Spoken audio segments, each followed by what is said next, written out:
We built this construct just recently that we call the industrial age. It's only 100 years. 150 years ago, the unemployment rate was 0 because no one had a job. There were no jobs. We invented jobs. We invented bosses. We invented the assembly line.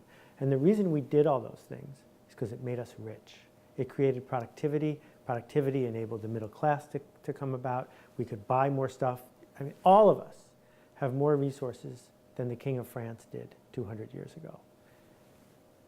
But that came at a cost. And the cost is that we're always doubting what we're doing because there's someone second-guessing us. Someone who says, I'm a little faster. Someone says, I'm a little bit more compliant.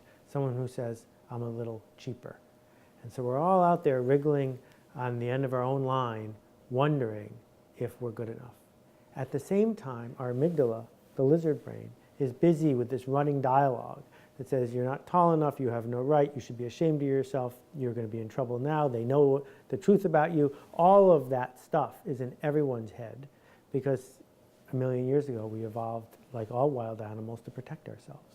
So those two things create this perfect storm of insecurity. And here's the amazing positive outcome of that is the connection revolution that we're living through right now rewards people who don't listen to that. It rewards people who go out on a limb. It rewards people who fly high, who have hubris. That all of that stuff that we tried to brainwash you not to do is precisely the thing that will make you successful. If you pick up a book on mythology that was published in 1850 or 1870, you'll find the story of Icarus there. And the story is that Daedalus, his father, crossed the gods, and they banished him and his son to an island. And they were stranded there, and his father created 2 sets of wings, and he affixed them to each, the 2 of them, and said, 2 things, my son. 1, don't fly too high, because the sun will melt the wax, and you will die. But more important, don't fly too low, because if you fly too low, the mist and the water will weigh down your wings, and you will surely perish.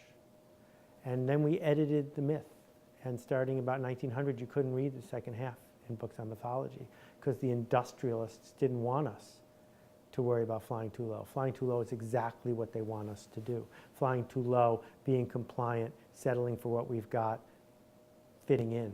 That's what industrialists like. It's what mass marketers want. They want mass.